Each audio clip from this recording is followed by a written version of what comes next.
کیا آپ جانتے ہیں نیوکلیئر ابدوز کے اندر اس وقت جہاں پر دنیا کے 6.5 لاکھ لوگ زمین سے ہزاروں فٹ بلند جہاز میں بیٹھے اڑ رہے ہیں، وہیں پر ہزاروں لوگ سمندر کی سطح سے نیچے ابدوز پر موجود ہیں۔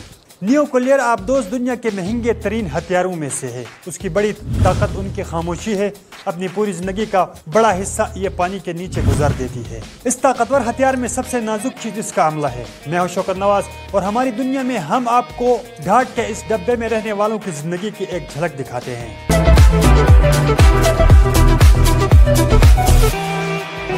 ہر کوئی ابدوز کے عملے کے لیے کوالیفائی نہیں کر سکتا۔ بحریہ میں اس کے لیے سخت شرائط ہوتی ہے، جن میں سے ایک نفسیات کے امتحان بھی ہیں۔ لمبی مدت تک ایک ڈھاٹ کے ڈبے میں زندگی گزارنا آسان نہیں ہوتا ہے۔ کسی کی ایک غلطی لوگوں کی جانیں خطرے میں ڈال سکتی ہے اور مضبوط اعصاب ضروری ہے۔ ایک وقت میں اس کو 1 ماہ تک کے لیے پلان کیا جاتا ہے۔ ایک وقت میں زیر سمندر اور بغیر سطح پر آئے سب سے زیادہ وقت گزارنے کا ریکارڈ جو پبلک ہے وہ 11 ماہ کا ہے، جو ایک امریکی ابدوز کا ہے۔ امریکہ کی ایک وقت میں 60 سے 70 ابدوز عالمی پانیوں میں ہوتی ہے۔ لمبے عرصے بغیر سورج کے ایک چھوٹی سی جگہ میں بند رہنا اعصاب پر اثر ڈالتا ہے۔ ایک نیوکلیئر ابدوز کتنا عرصہ پانی کے نیچے رہ سکتا ہے، اس کا انحصار صرف اس بات پر ہے کہ اس میں خوراک کتنی ہے۔ اس کی ری ایکٹریز میں ایک ہی بار ایندھن ڈالا جاتا ہے جو اس کے ابدوز کی پوری زندگی کے لیے کافی ہوتا ہے۔ ہوا اور پانی کو ری جنریٹ کیا جاتا ہے، اس لیے کھانا یعنی اس پر بسنے والے عملے کے لیے ایندھن وہ واحد چیز ہے جو یہ طے کرتی ہے کہ کتنی زیادہ وقت ایک غوطے میں لگا سکتی ہے۔ ابدوز کے عملے کے وقت 8 گھنٹے کی 3 شفٹوں میں تقسیم کیا جاتا ہے۔ 8 گھنٹے کی ڈیوٹی، 8 گھنٹے کی پرائیویٹ وقت جس میں وہ کھیل سکے، پڑھ سکے، ورزش کر سکے، اور 8 گھنٹے کی نیند رہنے کے لیے جگہ بہت کم ہوتی ہے، اور چھوٹے تابوت نما بستر جس پر ایک پتلا سا پردہ الگ ہو کرتا ہے۔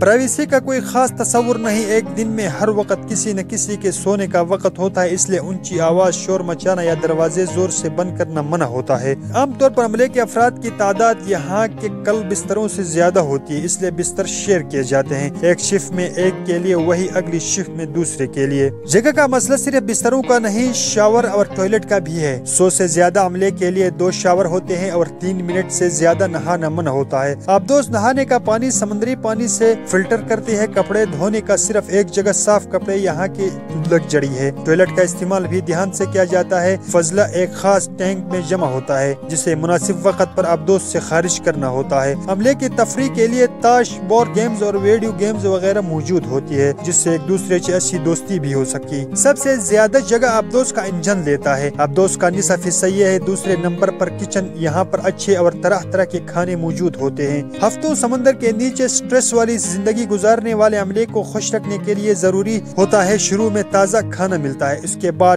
ٹین کے ڈبوں میں پریزر کیا ہوا۔ ابدوز پر انٹرنیٹ کا کوئی کنیکشن نہیں ہوتا ہے اور باہری دنیا سے رابطہ صرف اس وقت ہو سکتا ہے جب ابدوز سطح پر آئے اور اس پر ایسا کم ہوتا ہے۔